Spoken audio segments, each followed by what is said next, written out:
दोस्तों, मशहूर बहरी जहाज टाइटैनिक का जिक्र तो आपने सुना होगा और 1912 में ये जहाज एक बर्फ की चट्टान से टकराने के बाद डूब गया था और आज भी इस जहाज का तबाहशुदा मलबा अटलांटिक ओशन में तकरीबन 12,500 फीट की गहराई में मौजूद है। टाइटैनिक के मलबे को देखने के लिए एक आबदोज ने कुछ रोज पहले अपना सफर किया था। प्लान के मुताबिक ये तकरीबन 10 से 11 घंटे का सफर था, जिसके बाद इसने वापस आ जाना था।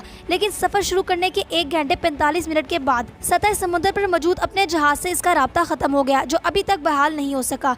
परेशानी की बात यह है कि इस आबदोज में तकरीबन 96 घंटे यानी 4 दिन के लिए ऑक्सीजन सप्लाई मौजूद थी और वो 4 दिन मुकम्मल हो चुके हैं। इस आबदोज, जिसका नाम टाइटन है, इसमें 2 पाकिस्तानी शहरी मौजूद हैं। 15 करोड़ रुपए लगाकर टाइटैनिक की बकायात देखने के लिए जाने वाले अमीर तरीन ये पाकिस्तानी शख्स कौन है और ये लोग इस वक्त कहाँ हैं? इनकी तलाश किए जाने की कितनी उम्मीद बाकी है? और क्या दी सिम्पसन ने वाकई के साथ हादसे की पेशन गोई भी की थी?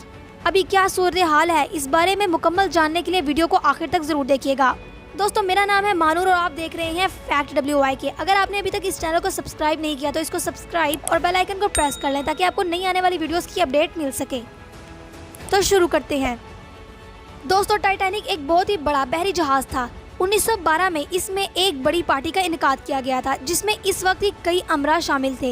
लेकिन एक ग्लेशियर से टकराने के बाद टाइटैनिक डूब गया। कुछ लोग बचा लिए गए, बहुत सारे लोग डूब गए। इस जहाज का मलबा समुद्र की गहराई में सतह समुद्र से 12,500 फीट की गहराई में मौजूद है। इतनी गहराई में मुकम्मल अंधेरा होता है क्योंकि वहाँ सूरज की रोशनी नहीं पहुँच सकती। इस अंधेरी जगह पर अटलांटिक ओशन की गहराई में खंडरात मौजूद हैं। इसके बारे में कहा जा रहा है कि वहाँ से आज भी मरने वाले लोगों की आवाजें सुनाई देती हैं। ये एक पुरस्कार मामा है। बाद आज़ा इस पर एक मूवी भी बनाई गई थी, जिसकी वजह से इस टाइटैनिक के डूबने के मामले को बहुत ही हाइप मिली थी। पूरे दुनिया में तमाम लोग इस टाइटैनिक और इसकी कहानी को जानते हैं और यही वजह है कि लोगों में ये तजस्सुस पाया जाता है कि आखिर ये टाइटैनिक दिखता कैसा था, इसकी बाकायात कैसी हैं, जिसकी वजह से कई लोग वहाँ पर जाने की ख्वाहिशमंद हैं। लेकिन इतनी गहराई तक ले जाने के लिए चंद आबदोज़ें ही मौजूद है, इसीलिए वहाँ बहुत ही कम लोग जा पाते हैं। दोस्तों, चंद रोज पहले कुछ मुसाफिर टाइटैनिक देखने के लिए सफर पर रवाना हुए थे। इनमें 2 पाकिस्तानी भी शामिल थे, जो कि एंग्रो कॉर्पोरेशन के वाइस चेयरमैन थे। 48 साला शहजादा दाऊद और इनके 19 साला बेटे सुलेमान दाऊद हैं। शहजादा दाऊद पाकिस्तान के अमीर तरीन बिजनेसमैन में शुमार होते हैं। वो कराची में पाकिस्तान में एक सरमायाकारी और होल्डिंग कंपनी दाऊद हरकोलिस के वाइस चेयरमैन हैं। दाऊद हरकोलिस कंपनी दाऊद ग्रुप्स का हिस्सा है, जो एक सदी से ज्यादा अरसे से इनका खानदानी कारोबार है। टाइटैनिक तक सफर करने के लिए आबदोज की टिकट की कीमत $2,50,000 है, यानी कि तकरीबन 7 करोड़ पाकिस्तानी रुपए। अब पाकिस्तानी बाप बेटे ने इस सफर के लिए तकरीबन 15 करोड़ रुपए लगा दिए। इससे आप इनकी माली हालात और कारोबारी कामयाबी का अंदाजा लगा सकते हैं। टाइटैनिक देखने के लिए उन्होंने टाइटन नामी सबमरीन की टिकट खरीदी। ये आबदोज 22 फीट लंबी है और इसकी ज्यादा से ज्यादा कैपेसिटी सिर्फ 5 लोगों की है, यानी एक वक्त में ये सिर्फ 5 लोगों को ही लेकर जा सकती है, जिसमें एक पायलट और 4 मुसाफिर सवार हो सकते हैं। ये किसी कैप्सूल की साख्त की एक छोटी आबदोज है, जिसको जहाज के जरिए पानी के अंदर भेजा जाता है। इस सबमरीन की मालिक कंपनी ओशन गेट है। दोस्तों, ये सबमरीन 13,000 फीट तक की गहराई में सफर कर सकती है। आज इस पर पूरी दुनिया की नजरें हैं कि आखिर इसका क्या बनेगा। इस टाइटन का सफर 17 जून इतवार को शुरू हुआ था। प्लान के मुताबिक ये सफर 10 से 11 घंटे बाद खत्म हो जाना था और आबदोज को टाइटैनिक के खंडरात देखने के बाद वापस सतह समुद्र पर आ जाना था। आबदोज को टाइटैनिक तक पहुंचने के लिए 2 घंटे लगते हैं, मगर वहां तक पहुंचने से 15 मिनट पहले सिग्नल दिया गया कि यहाँ कोई मसला है। समुद्र के अंदर जाने के 1 घंटा 45 मिनट बाद इसका राब्ता अपने जहाज से खत्म हो गया और तब से इसकी तलाश जारी है। बुध के रोज यानी 20 जून को पेश की जाने वाली रिपोर्ट के मुताबिक इस आबदोज में सिर्फ कुछ ही घंटे की ऑक्सीजन बाकी रह गई थी और इन इत्तलात के मुताबिक 21 जून जुमेरात को 4 बजे तक वो ऑक्सीजन सप्लाई खत्म हो जानी थी। इस आबदोज से राब्ता खत्म हो चुका है। एक तो ये कि अंदाजे के मुताबिक ना सिर्फ कि ऑक्सीजन की सप्लाई खत्म हो चुकी है, बल्कि अगर हम उम्मीद रखें कि ऑक्सीजन बाकी होगी, तब भी मुमकिन है कि ये मुसाफिर ऐसे जगह पर फंस गए हों जहां मुकम्मल अंधेरा है और इस सूरत हाल में इनको पैनिक अटैक्स भी हो सकते हैं, यानी कि ऐसे सूरत हाल में शदीद खौफ के बाइस इंसान को दौरे पड़ने लगते हैं। इन अटैक्स की वजह से जिस्म ज्यादा ऑक्सीजन इस्तेमाल करने लगता है और एक मसला ये है कि जिस गहराई पर ये आबदोज सफर करने के लिए गई थी, इस गहराई में समुद्र के तह में बहुत ही ज्यादा ठंड होती है।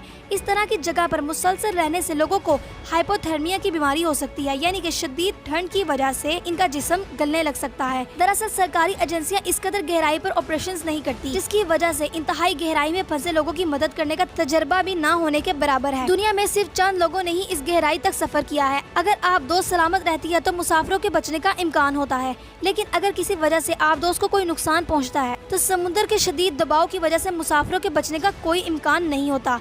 जैसे जैसे ऑक्सीजन का लेवल कम हो गया होगा, ये मुसाफिरों के लिए सांस लेना मजीद मुश्किल बना देगा और आखिरकार इनका दम घुट जाएगा। अब जबकि इनकी ऑक्सीजन की सप्लाई भी रिपोर्ट के मुताबिक खत्म हो चुकी होगी, तो मुसाफिरों के लिए बचने का चांस तकरीबन 0 है। इस आबदोज को ढूंढने के लिए ऑपरेशन मुसलसल जारी है, लेकिन अभी तक इस आबदोज की सही लोकेशन भी मालूम नहीं हो सकी। सोनार डिवाइसेस इस्तेमाल की गई हैं, जिनसे समुद्र के अंदर आवाजें डिटेक्ट की जाती हैं, लेकिन फिर भी अभी तक इस आबदोज की सही लोकेशन नहीं मालूम हो सकी।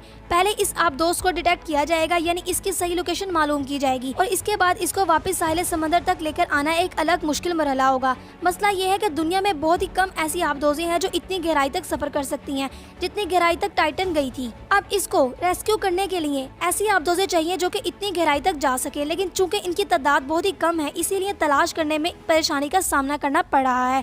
और अगर इसकी सही लोकेशन पता कर भी ली जाए तो ऐसा सामान लाना पड़ेगा जो कि समुद्र के अंदर भेजा जाए और वो इस आबदोज को जंजीरों के जरिए वापस निकाल सके, और मुसाफिरों के अहले वतन और खानदान इनकी वापसी के लिए दुआगो हैं।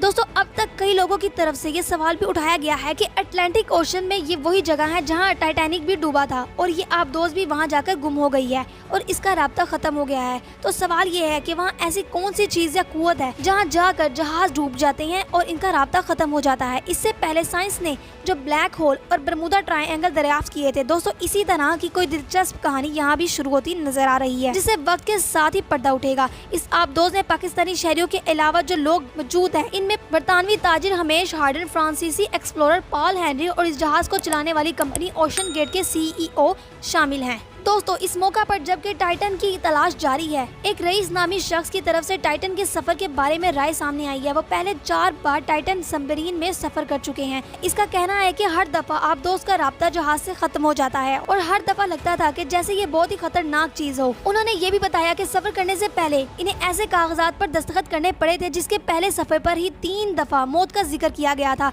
जाहिर है कि ये सफर खतरे से खाली नहीं था।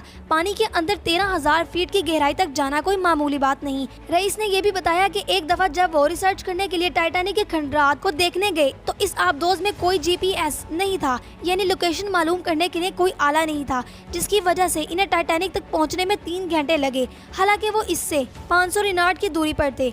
दोस्तों, इसके अलावा सोशल मीडिया पर एक चीज टाइटन सबमरीन से मुतालिक खूब वायरल हो रही है कि द सिम्पसन के मुताबिक 2006 में नशर होने वाली एक एपिसोड में टाइटैनिक का मलबा दिखाने वाली सियाहती आबदोज के लापता होने की पेशनगोई की गई थी। इस किस्त में दिखाया गया था कि द सिम्पसन का किरदार होमर सिम्पसन ट्रेजर हंटर के लिए अपने वालिद मेसन के साथ समुद्र की गहराइयों में उतरता है, मगर लापता खजाने की दरियाफ्त के बाद वापस सतह समुद्र पर आते हुए इनकी आबदोज समुद्र गार में फंस जाती है और फिर देखते ही देखते इसमें मौजूद ऑक्सीजन का जखीरा खत्म हो जाता है, जिसके नतीजे में होमर बेहोश हो जाता है और 3 दिन बाद इसकी आंख अस्पताल में खुलती है। हालांकि द सिम्पसन की ये स्टोरी लाइन और सियाती आबदोज के साथ पेश आने वाले हालिया हादसे में फर्क है, मगर फिर भी कुछ इंटरनेट सारिफीन बाजिद है कि द सिम्पसन के मनाजिर टाइटन हादसे के साथ गैर मामूली मुशाबत रखते हैं। दूसरी जानिब माइक रईस, जिन्होंने गुज़िश्ता बरस खुद भी टाइटैनिक का मलबा देखा, वो कहते हैं कि इन्हें इंटरनेट की कॉन्स्पिरेसी पर ना ही यकीन है और ना ही वो इससे इत्तेफाक करते हैं। उन्होंने इस किस्त में पेशन गोई नहीं की थी, इसको सिर्फ एक फिल्म की तरह ही बनाया गया था और 20 साल के बाद जैसा कि ये हादसा दुनिया में पेश आ गया है